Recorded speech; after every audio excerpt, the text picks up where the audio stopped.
Fala, camaradinha! Seja bem-vindo, bem-vinda e bem-vinde ao terceiro episódio do Ecos de Cultura, o podcast que reúne os apaixonados pela cultura geek e o lado mais verde e ambientalmente engajado da podosfera. Eu sou o Matheus, seu condutor oficial de narrativas e aventuras pelo mundo dos quadrinhos, dos filmes e das séries, dos heróis mais amados e dos vilões mais temidos da ficção. E aí, prontos para conhecerem essa temática esverdeada de hoje? Então, vem comigo!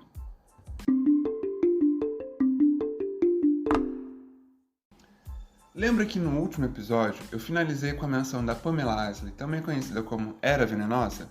Então, ela e muitos outros personagens dentro da DC possuem conexões diretas e indiretas com uma espécie de onipresença ou força.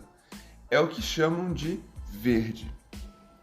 O verde nada mais é do que uma força elementar que liga todas as formas de vida vegetal da Terra, experimentada pelos elementos como um reino etéreo habitado por mentes coletivas do Parlamento das Árvores, um grande grupo de representações do reino vegetal que possuem consciência e estão sempre decidindo, no seu próprio ritmo, o destino de eventos naturais pelo mundo.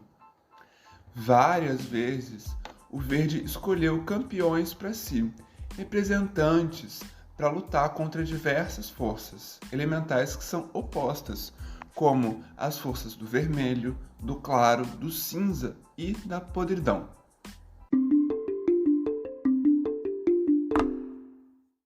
Deixa eu abrir um parênteses antes de seguir com a história. Dentro de todas essas representações de forças, além da flora representada pelo verde, existem também outras, como o vermelho, que é o campo que liga toda a vida de animais e micro-organismos da Terra. Também tem o cinza, que é uma força de vida, uma forma de vida, de extraterrestres, digamos assim, composta por fungos e moldes, assim. E o preto, ou a podridão, que é a força da decadência e da morte, assim como muitas outras forças que têm aí abstrações e representações filosóficas de coisas que a gente enxerga no nosso dia a dia. Bem, aqui então a gente tem algumas curiosidades sobre esse local, entidade ou força onipresente. Um personagem bastante icônico nessa narrativa vegetal é conhecido como o Homem Florônico, que uma vez ficou insano depois de tentar se conectar com o verde através de um grande ser chamado Monstro do Pântano. Também existem relações em Gotham através não só da Era Venenosa, mas também do Colosso Zumbi, que é chamado de Solomon Grundy. Supostamente ele está conectado ao verde, mas ele foi manchado por aspectos do cinza e também da podridão, se a gente for comparar pelo fato dele ser um zumbi, uma forma de vida que não está nem viva e nem morta. Também existe um paralelo no universo da Terra 2. O verde escolheu, nessa Terra, o Alan Scott, que é o Lanterna Verde, como seu protetor em preparação para uma ameaça que na sequência se revelou como um ataque devastador do grande vilão Darkseid, que aparece de maneira singela, porém jamais esquecida, tanto no primeiro filme da Liga da Justiça, como também na sua versão mais recente do Snyder Cut, como é chamado. Bom, como eu falei no começo, existem personagens que não só se conectam profundamente com o verde, mas também que são importantes para a introdução dessa entidade em diversas HQs e cenários da própria DC.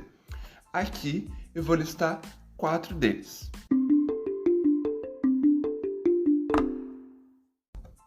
Bom, em primeiro lugar, o Monstro do Pântano é sem dúvida um dos mais conhecidos protetores do verde.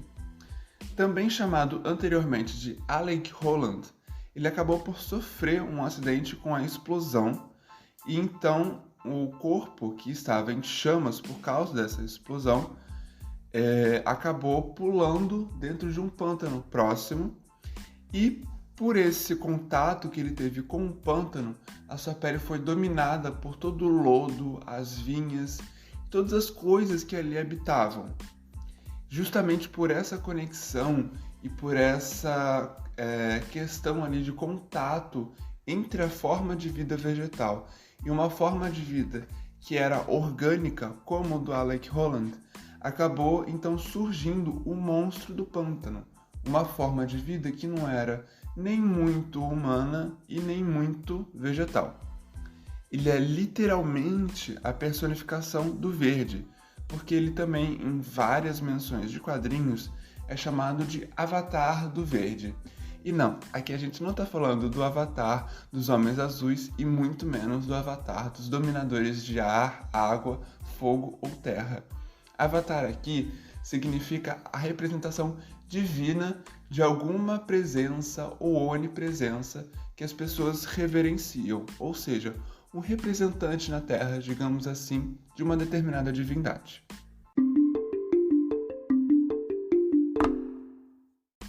Em segundo lugar, a gente tem a nossa amada Pamela Isley, uma botânica que tinha um grande amor pelas plantas, porém já estava cansada de ver o maltrato dos humanos e das plantas, e depois de sofrer um acidente químico semelhante com o Alec Holland, mas que eu também comentei no último episódio que não foi bem assim um acidente, foi uma tentativa de assassinato. Ela se tornou a poderosa e perigosa anti-heroína, também conhecida como Era Venenosa. Ela é protetora do verde, assim como o monstro do pântano, e inclusive, algumas vezes os dois são vistos como aliados e outras vezes como inimigos. Assim como o Swamp Thing, como o monstro do pântano é chamado em inglês, a Era faz o que acha necessário para a vida vegetal sobreviver, inclusive matar se for preciso. Ela possui alguns poderes interessantes para cumprir esse trabalho, como por exemplo, manipulação de plantas, manipulação de feromônios, criação de vida vegetal, regeneração e muitas outras questões ligadas à vida vegetal.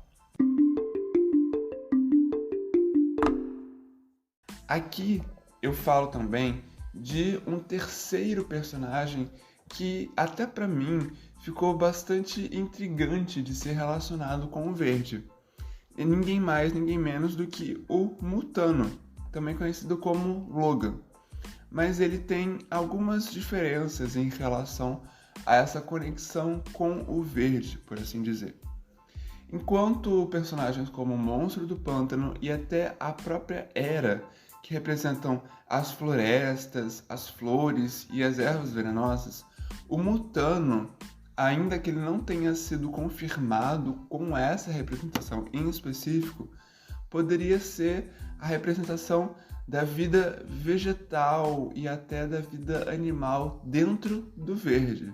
Apesar do verde ser majoritariamente uma forma de vida que trata especificamente das plantas, ali dentro daquele reinado, digamos assim, também existem formas de vida animais que são verdes. Parece ser uma desculpa ou uma justificativa meio tosca de incluir o Mutano, mas se a gente for parar para pensar, em muitas representações, até mesmo de séries animadas, ele assume formas de vida que são extraterrestres, ou seja, que não necessariamente têm ligação com animais que estão presentes dentro da Terra. Então faria algum sentido ele ser escolhido como, entre muitas aspas, um campeão do verde para representá-lo enquanto aquele que assume formas animais, mas que também são verdes. A gente sabe que o Mutano acabou passando por uma mutação e ficou com a pele esverdeada e o poder de se transformar em qualquer animal. Assim, supostamente, justamente por isso, ele teria essa possibilidade de representar os animais que habitam o verde.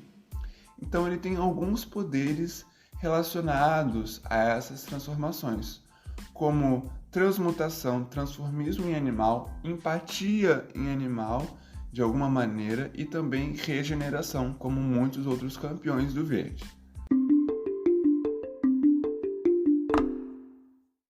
Agora a gente vai falar de uma figura bastante conhecida para quem jogou God of War 2 ou 3, ou para quem conhece a famosa obra de James Lovelock, Gaia. Ela, também chamada de Gaia em romano, é a personificação divina da vida na Terra e é uma deusa que em algumas mídias também personifica a própria vida. Porém, nesse contexto dos quadrinhos, ela personifica o nosso planeta em específico. A mãe Gaia não costuma aparecer muito, nos quadrinhos e eu acho que dificilmente a gente vai encontrar alguma menção dela no universo cinematográfico ou em algumas outras séries da DC ou da CW. Mas ela também aparece com alguma importância na força física da Mulher Maravilha em algumas questões ali inseridas nos quadrinhos. É interessante levar em consideração que tanto Gaia quanto os outros campeões do Verde representam justamente aquilo que o James Lovelock coloca em seu livro, ou seja, são campeões de uma forma de vida que está presente no nosso planeta, que se volta contra todos aqueles que poluem ou contra todos aqueles que tentam destruir o nosso planeta. É a própria Terra se revoltando contra nós, seres humanos, e que, de alguma forma, tanto nos quadrinhos quanto em algumas menções do universo cinematográfico, isso pode algum dia acontecer, apesar de estar lá bem distante da ficção, claro, Vale lembrar que não só Gaia, como todos os outros que eu citei, além de se integrarem bastante com a obra do James Lovelock, que trata justamente sobre esse levante que eu comentei, também fazem parte dessa temática que é bastante intrigante e, se a gente analisar friamente, ela é bastante aterrorizante. Imagina se a gente tiver inserido esse cenário fictício com a possibilidade de todas as plantas ao nosso redor e até mesmo das montanhas e as algas e todas as formas de vida vegetal algum dia resolvessem se voltar contra a gente. Isso é, no mínimo, bastante intrigante e amedrontador, pelo menos para mim. Imagina para vocês, não é mesmo? E, dito isso, a gente vai se encaminhando para o final do podcast. Pois é, dá para ficar aqui um bom tempo comentando sobre o verde e todos os seus desdobramentos e paralelos com a flora que conhecemos no mundo real. Fica aqui então o meu convite para que, se você gostou de ouvir todas essas 4 histórias, siga e compartilhe com seus amigos o Ecos de Cultura em todas as redes sociais, no Instagram e no TikTok como @ecosdecultura e no Twitter como Podcast Ecos. Semana que vem tem mais um episódio aqui nesse mesmo bate-programa e nesse mesmo bate-horário. Valeu e até lá!